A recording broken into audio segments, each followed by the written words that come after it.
के साथ कुपवाड़ा के कीगाम में आया फ्लैश फ्लड इलाके में अचानक पानी और कीचड़ भर गया, जिससे आम जिंदगी भी मुतासिर हुई है। बता दें कि कई जगहों पर रास्ते बंद हैं, ट्रैफिक मुतासिर हुआ है। वहीं इंतजामिया की हालात पर गहरी नजर बनी हुई है। फ्लैश फ्लड से नुकसान का जायजा लिया जा रहा है। मौसम को लेकर भी इंतजामिया ने अलर्ट जारी कर दिया है। कुपवाड़ा जिले के कीगाम इलाके में मुसलसल तेज बारिश के बाद अचानक फ्लैश फ्लड आ गया, जिससे इलाके में पानी भर गया और आम जिंदगी भी मुतासिर हुई है। कई जगहों पर ट्रैफिक बंद होने से लोगों को दिक्कतें पेश आ रही हैं और इंतजामिया हालात पर नजर बनाए हुए है और नुकसान का जायजा लिया जा रहा है।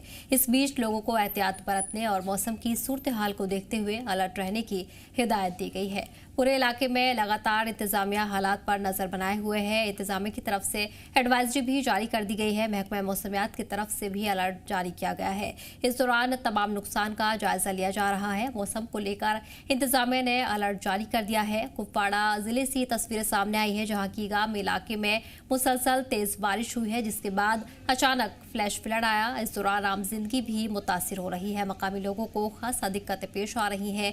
कई जगहों पर ट्रैफिक बंद हो चुका है, ट्रैफिक भी इस दौरान मुतासिर हुआ है। इंतजामिया फिलहाल हालात पर लगातार नजर बनाए हुए है।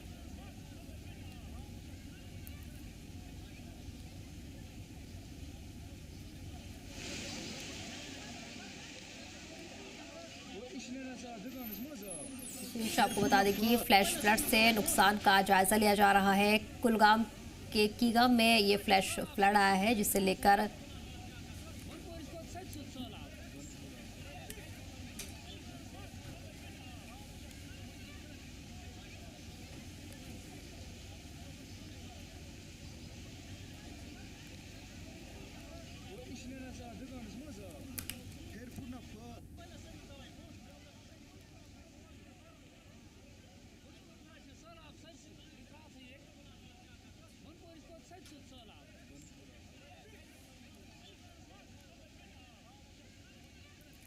और इस पर जानकारी के लिए हमारे नुमाइंदे एजाज हो गए हैं।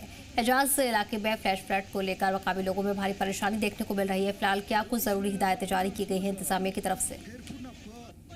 जी सर, अगर बात करेंगे सर जिले कुपवाड़ा की हम बात करें, कल शाम देर गए मुसलसल लगातार जो तेज बारिश का सिलसिला लगातार जारी हो। उसके बाद अगर बात करेंगे कीगाम कुपवाड़ा की पहाड़ी इलाका है कि वहाँ पे सैलाब की सूरत अख्तियार कर दी और कई घरों में पानी जमा हो गई और वहाँ कई दुकान में भी पानी, लोग घरों से निकले और वहाँ पे जो एक नाल ने रुख अख्तियार कर ली कि सैलाब की सूरत अख्तियार कर रही। वही मुकामी लोगों की मैं तकलीफ की लहर दौड़ी, क्योंकि लोग जो ज्यादा बारिशां हुई तो वहाँ पे ये अगर बात करें डिस्ट्रिक्ट एडमिशन टूर पर नजर आए। डिस्ट्रिक्ट एडमिशन जो कश्मीर है उन्हें तमाम हिदायत दी वो इस पे वो नजर रखे और जो भी वहाँ पे मदद के लिए और उनके लिए मदद करे वो तैयार है। वही अगर बात करें कल शाम देर गए कुपवाड़ा के कई इलाकों में भी तेज बारिशों का लगातार सिलसिला जारी हुआ। और इसके बाद का बात करेंगे बेलगाम की मार्केट में भी सैलाब से वही अगर कीगाम की बात करें या लोलाब की बात करें तो ऐसा लग रहा है कि जैसा सैलाब की सूरत अख्तियार करी। लोगों में काफी तशवीश की लहर दौड़ गई। लोगों ने वहाँ पे मकामी इंतजाम को मुतहरिक होने की हिदायत दी है। वही अगर बात करेंगे मकामी जो डिस्ट्रिक्ट एडमिनिस्ट्रेशन कुपवाड़ा या जम्मू कश्मीर पुलिस है या जो बाकी है जो रेवेन्यू डिपार्टमेंट है वो वहाँ पे फौरी तौर पर पूछे और लोगों को राहत पहुँचाने के काम में लगे हुए हैं। तो ओवरऑल हम कह सकते हैं किसी माली या जानी नुकसान की कोई खबर अभी मौसूल नहीं हुई है। लेकिन वही अगर बात करें कि जो नदी नालों की तगियानी है वो ज्यादातर देखने को मिल रही है। कई जगहों पे वहाँ पे लगातार तालाबारी भी हुई है। जी बिल्कुल एजाज, वही नुकसान का जायजा भी लिया जा रहा है। टीम को इलाके में भेजा गया है, नुकसान का जायजा लिया जा रहा है। ऐसे में कितनी उम्मीद की जा रही है कि कितने घरों को नुकसान पहुंचा है, साथ ही इंतजामिया की तरफ से अब आगे क्या कदम उठाए जाएंगे?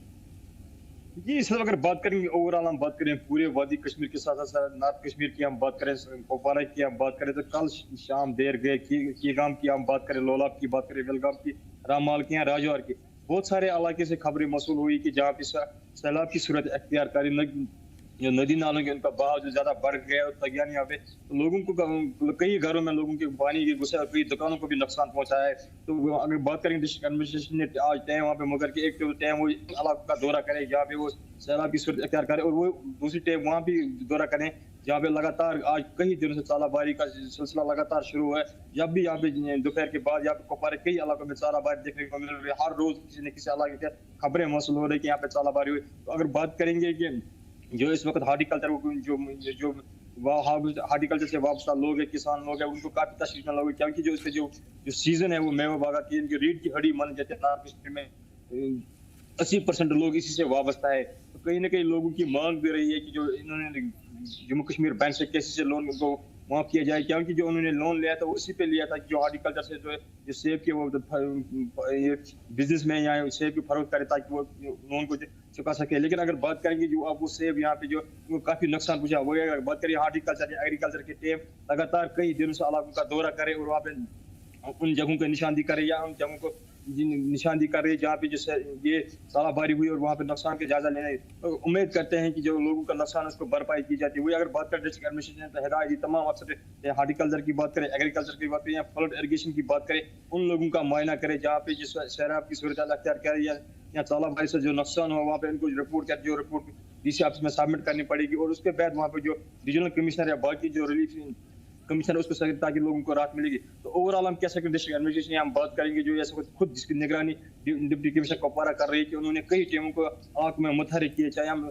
इरिगेशन की बात करें या जम्मू कश्मीर पुलिस की बात करें या हॉर्टिकल्चर की बात करें, एग्रीकल्चर, ताकि वो इन चीज़ों का सूरत हाल आज खुद लेंगे और अपनी रिपोर्ट डिस्ट्रिक्ट डेवलपमेंट कमिश्नर के दफ्तर में पेश करें ताकि जो लोगों का नुकसान है उसको भरपाई की जाए। अब लोगों को भी उम्मीद है कि कुछ न कुछ लोगों को भी उम्मीद है जिनके वो नुकसान हुए, चाहे हॉर्टिकल्चर के रिलेटेड नुकसान हो या एग्रीकल्चर के रिलेटेड या जो सूरत सैलाब की सूरत हाल को लेकर इनको जो नुकसान हो उसकी भरपाई होनी चाहिए ताकि लोगों को मुश्किलातों का अजाला होगा। वही आप देखने वाली बात होगी ये भी क्या ये कागजों के घोड़े तक सीमित ही रहेगा या इनको कुछ मुआवजा भी मिल सके। अगर हम बात करेंगे तो कई इलाकों में भी ये भी खबरें मसले लगातार कई दिनों से वहाँ पे तालाबारी हो रही है, खासकर एग्रीकल्चर और हॉर्टिकल्चर के जिस पीक सीजन चल रहा है, चाहे पनीरी की हम बात करें या धान की बात करें या जो राजमा की बात करें या बाकी जो भी इस वक्त जो सेब की बात करें, वो तो इस वक्त पीक सीजन है तो उनको काफी नुकसान का सामना करना पड़ रहा है लोगों को। जो यहाँ के जिम्मेदारान है वो तस्वीर के लह तोड़ गए और जिम्मेदार लोगों का ये साफ तौर पर कहना है कि उन्होंने कई लोगों बैंकों से कर्ज लिए या कई आम लोगों से उन्होंने कर्ज लिया ताकि वो जो अपनी सनत है उसको बचाने। लेकिन अब ये देखने वाली बात है कि लोगों की जो मांग है वो पूरी हो सकती है। तो ओवरऑल हम कह सकते हैं कि यहाँ के जो जिम्मेदार लोग हैं या किसान लोग हैं वो डिस्ट्रिक्ट एडमिनिस्ट्रेशन के साथ साथ यहाँ की LG हुकूमत और यहाँ की जो चीफ मिनिस्टर लोकल हुकूमत उनसे भी मुलाकात भी करते हैं कि उसमें वो नजरसानी की जाए। जी इजाज़, वही महकमा मौसमियात की बात करें तो क्या कुछ इम्कान महकमा मौसमियात की तरफ से जारी किए गए हैं? आने वाले दिनों में किस तरह का मौसम देखने को मिल सकता है या कब तक राहत की उम्मीद जताई जा रही है? जी सदब अगर बात करेंगे जो महकमा मौसमियात की हम बात करें तो कई दिनों से महकमा मौसमियात ने पेशन गोई की कि जब भी यहाँ पे धूप होती है तो दिन में धूप होती है, शाम या दोपहर के बाद या मौसम अचानक करवट लेते हैं तो कई जगहों पे बारिशों का सिलसिला जारी होता है, कई जगहों पे तालाबारी होती है। तो महकमा मौसमियात ने पहले पेशन गोई की आने वाले कुछ दिनों में मौसम की सूरत ऐसी बनी रहेगी, कई जगहों पे बारिशां होगी, कई जगहों पे धूप निकलेगी। अब देखने वाली ये बात हुई क्या कि अभी तक ये नहीं सामने आया कि मौसम की करवट कब लेगी और लोगों को भी परेशानी का सामना करना पड़ना है क्योंकि जो आमतौर पर हमने देखा खासकर डिस्ट्रिक्ट कुपवारा की हम बात करें तो शाम देर गई यहाँ पे कई जगहों पे बारिशों का सिलसिला लगातार, अगर दिन में धूप निकलता है तो लेकिन शाम होती है 4 बजे 5 बजे के करीब तो यहाँ पे बारिशों का सिलसिला लगातार शुरू होता है और जिससे आम लोगों और खासकर किसान लोगों को काफी परेशानियों का सामना करना पड़ रहा है। जी ठीक है एजाज, तमाम जानकारी के लिए बहुत बहुत शुक्रिया। बढ़ेंगे आगे।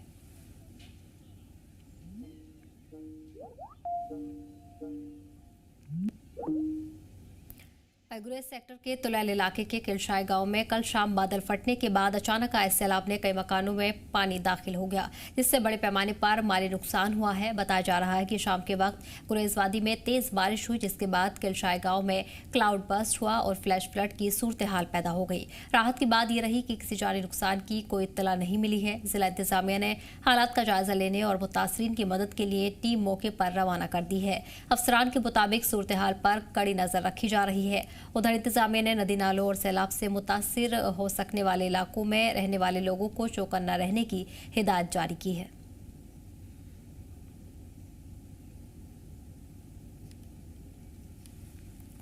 सांबा में भाजपा के 12 साल बेमिसाल मुहिम के तहत पार्टी दफ्तर में एक प्रेस कॉन्फ्रेंस का इनेकाद किया गया, जिसमें विधायक सुरजीत सिंह सलाथिया और भाजपा के तर्जुमान ताहिर चौधरी ने सहाफियों से खिताब किया। इस मौके पर लीडरान ने पीएम नरेंद्र मोदी की क़यादत में मरकजी सरकार के 12 साल मुकम्मल होने पर सरकार की कामयाबियां और मुल्क व जम्मू कश्मीर में जारी तरक्याती प्रोजेक्ट पर रोशनी डाली। साथ ही अवाम के लिए शुरू की गई मुख्तलिफ फलाही स्कीमों का जिक्र किया गया। सुरजीत सिंह सलाथिया ने दावा किया कि जो काम कांग्रेस की यूपीए हुकूमत की कई दहाई दहाइयों में नहीं कर सकी वो मोदी सरकार ने 12 साल में कर दिखाए हैं। उन्होंने कहा कि सड़क, रेल, सेहत, तालीम, डिजिटल खदमात और बुनियादी ढांचे के मैदान में बेमिसाल तरक्की हुई है और जम्मू कश्मीर में भी विकास की रफ्तार तेज हुई है।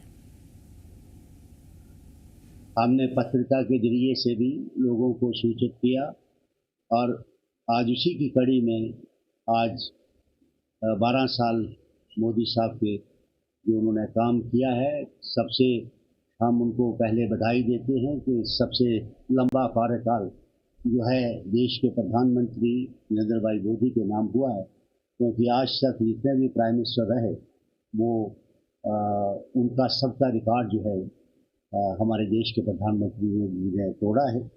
और इन 12 सालों में जो काम पूरे देश के अंदर, चाहे वो देश चाहे विदेश की नीति हो, उसके सिलसिले में हमारे जो काम हैं 12 साल के अंदर, रियासत जम्मू कश्मीर में भी ये जो यूटी में जो बेहतरीन काम हुए हैं उनका मैं जिक्र करना चाहता हूँ। सबसे बड़ी बात है कि हमारे यहाँ विजयपुर में एम्स आया, श्रीनगर में भी एम्स खुला और तमाम मेडिकल कॉलेज हर डिस्ट्रिक्ट में बने। आज एक्सप्रेस हाईवे जो है वो कंप्लीट हुए हैं, कुछ बाकी का काम चल रहा है। तो जिसके सिलसिले में आज हमारी जम्मू से श्रीनगर का ट्रेन का जाना और वंदे भारत का भी कश्मीर में जाना एक बहुत बड़ा संगे मील है कि जिसके अंदर कई वर्षों से लोग जो चाहते थे कि वहाँ ट्रेन कब पहुँचेगी, उनका एक सपना था। उस सपने को साकार जो है हमारे देश के प्रधानमंत्री जी ने करके दिखाया है। और सबसे बड़ा जो हमारे जम्मू कश्मीर के अंदर जो लद्दाख को रास्ता जोड़ने वाला था, जो आज तक सर्दियों के दिनों में कट जाता था, एक लद्दाख जो है वो कश्मीर से कट जाता था और उनको आने जाने का रास्ता चंडीगढ़ से बाय एयर होता था। हमारा फ़ौज का वहाँ पहुँचना भी मुश्किल होता था। तो आज उन्होंने उस टनल का उद्घाटन करके आज वहाँ पे आने वाले वक्त में जो है वो रास्ता जो है वो बंद नहीं होगा और वो रास्ता जो है वो चलता रहेगा। नशा मुक्त जम्मू कश्मीर अभियान के तहत अवंतीपोरा पुलिस ने नशा तस्करी के खिलाफ बड़ी कार्रवाई करते हुए चरसू अवंतीपोरा के रहने वाले निसार अहमद खांडे के 2 मंजिला रिहायशी मकान और 7 कनाल 18 मरला जमीन को जब्त कर लिया है। जब्त की गई इस जायदाद की कीमत लगभग 2.50 करोड़ रुपए बताई जा रही है। पुलिस के मुताबिक ये कार्रवाई एनडीपीएस एक्ट की धारा 68 FA के तहत की गई है। जांच के दौरान ये सामने आया है कि ये जायदाद नशे की गैरकानूनी तस्करी से हासिल की गई आमदनी से बनाई गई थी। अफसरान ने बताया कि मुलजिम नशे की तस्करी से जुड़े कई मुकदमों में नामजद है और जब्त की गई जायदाद उसके गैरकानूनी धंधे का सीधा नतीजा पाई गई है। पुलिस का कहना है कि इस कार्रवाई का मकसद नशे के कारोबार से जुड़े लोगों के माली नेटवर्क को तोड़ना है और नशा मुक्त बनाना है। अवंतीपोरा पुलिस ने दोहराया कि नशा तस्करों के खिलाफ सख्त कार्रवाई आगे भी जारी रहेगी। इस मुहिम में आवाम से भी ताउन की अपील की गई।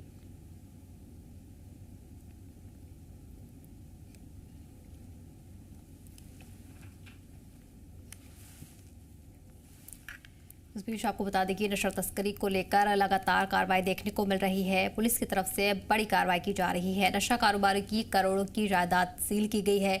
नशा कारोबारी पर पुलिस की बड़ी पहल शुरू की गई है, जिसमें कई इलाकों में इस तरह की कार्रवाई आगे भी जारी रहेंगी। बता दें कि नशा तस्कर की 2.50 करोड़ की जायदाद को सील कर दिया गया है। नशे के खिलाफ वो मुहिम लगातार जारी है और इसी नेटवर्क को तोड़ने के मकसद से आगे बढ़ाया जा रहा है।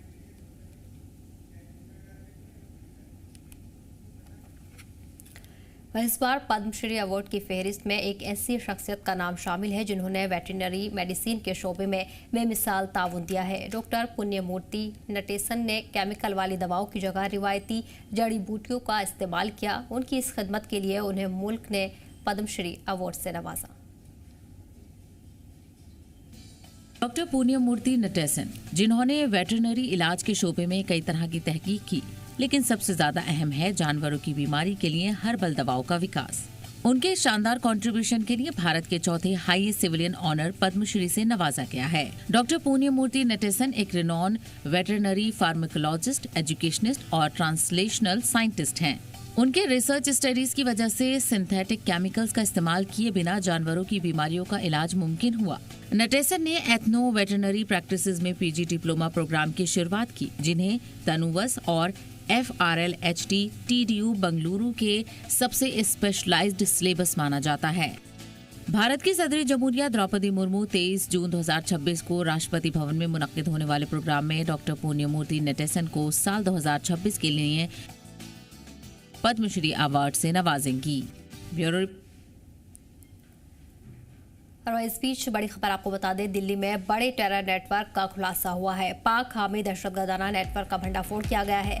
स्पेशल सेल ने 7 मुलाजिमीन को हिरासत में लिया है। पाक से शहजाद भट्टी के इशारे पर काम करता था। शहजाद और आजम दोनों मिलकर नेटवर्क चला रहे थे। तो इस बीच दिल्ली में बड़ी कार्रवाई देखने को मिली है, जहां दिल्ली में बड़े टेरर नेटवर्क का खुलासा किया गया है। इस दौरान बताया जा रहा है कि पाक हामी दहशतगर्दाना नेटवर्क का ये भंडाफोड़ किया गया है, जिसमें स्पेशल सेल ने 7 मुलजिमीन को हिरासत में भी लिया है। फिलहाल पूरे मामले की तहकीकात लगातार जारी है। मुलजिमीन से पूरे मामले को लेकर पूछताछ की जा रही है।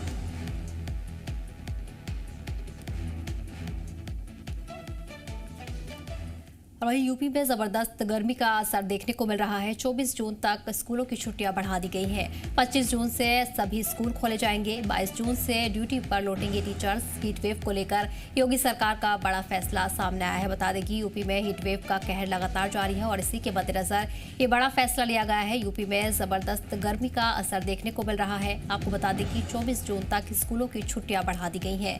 अब फिलहाल 25 जून से स्कूल खोले जाएंगे। 22 जून से टीचर्स ड्यूटी पर लौटेंगे। हीट वेव को लेकर योगी सरकार ने ये बड़ा फैसला लिया है, जिसे लेकर ऑर्डर भी जारी कर दिए गए हैं।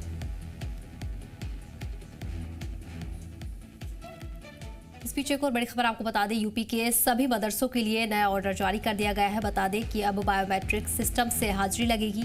फर्जीवाड़े की खबरों के बाद ये बड़ा फैसला लिया गया है। सख्त फैसला यूपी में देखने को मिल रहा है, जहां फर्जीवाड़े पर रोक लगाने के मकसद से ये बड़ा फैसला लिया गया है। इसके तहत मदरसों में बायोमेट्रिक अटेंडेंस सिस्टम नाफिज किया गया है। अब बायोमेट्रिक के जरिए हाजिरी लगानी होगी। लगातार सख्ती देखने को मिल रही है, जहां मदरसों को लेकर अब नया ऑर्डर जारी कर दिया गया है, जिसमें यूपी के सभी मदरसों के लिए ये नया ऑर्डर नाफिज किया गया है, जिसमें बायोमेट्रिक सिस्टम से हाजिरी लगेगी। फर्जीवाड़े की खबरों के बाद ये अहम फैसला लिया गया है। फर्जीवाड़े पर रोक लगाने के मकसद से बड़ा फैसला सामने आया है।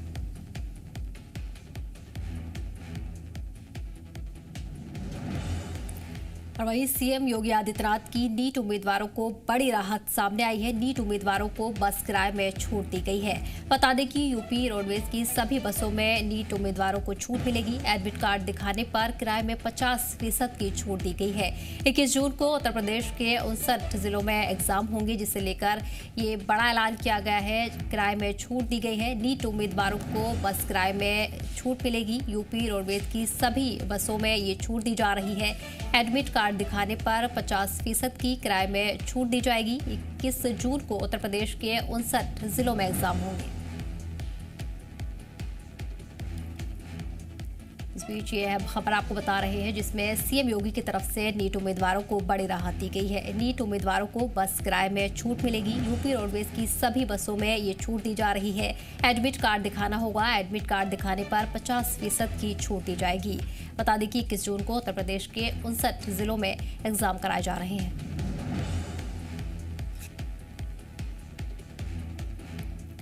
और वहीं एक और बड़ी खबर सामने आ रही है। जनूबी लेबनान में इजराइल का हमला हुआ है। इजराइल हमले में 4 लोगों की मौत हो गई है। ईरान ने जवाबी हमले की चेतावनी दी है। ईरान ने इजराइल पर जंगबंदी की खिलाफ वर्जी का इल्जाम लगाया है। ईरान अमेरिका के बीच जुमे को स्विट्जरलैंड में बातचीत होगी। 60 दिनों में न्यूक्लियर प्रोग्राम और पाबंदियों पर फैसला मुमकिन हो सकता है। तो इस बीच ये अहम खबर आपको बता रहे हैं, जहां जनूबी लेबनान में इजराइल का बड़ा हमला देखा गया है। इजरायली हमले में 4 लोगों की मौत हो गई है। ईरान ने जवाबी हमले की चेतावनी भी दी है। ईरान की तरफ से भी बड़ा हमला देखने को मिल सकता है। ईरान ने हमले की चेतावनी दी है।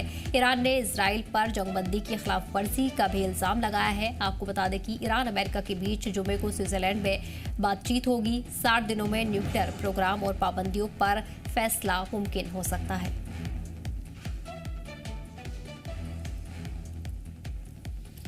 और अब जनूबी लेबनान से बड़ी खबर आ रही है। लेबनान के नबाती इलाके में अपने घर लौट रहे हैं लोग। घर लौटने पर तबाही का मंजर सामने आया है। घर मलबे और टूटे ढांचों में तब्दील नजर आ रहे हैं। जंग में करीब 3,800 लोगों की मौत हुई है। जंग में तकरीबन 12 लाख लोग बेघर हुए हैं। इजराइल वजीर आजम नेतन्याहू ने ये बयान जारी किया है।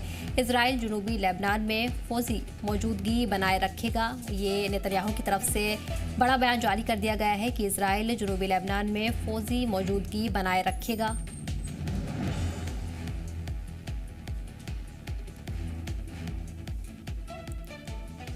और इस दौरान ये हम तस्वीरें भी आपको दिखा रहे हैं जहां नबाती इलाके में लोग अपने घर लौट रहे हैं। घर लौटने पर तबाही का मंजर सामने आया है। घर लौटने पर तबाही का मंजर देखने को मिला। घर मलबे में तब्दील हो गए हैं। सभी ढांचे मलबे में तब्दील नजर आ रहे हैं। वहीं आपको ये भी बता दें कि जंग में करीब 3,800 लोगों की मौत हुई है और जंग में तकरीबन 12 लाख लोग बेघर हुए हैं।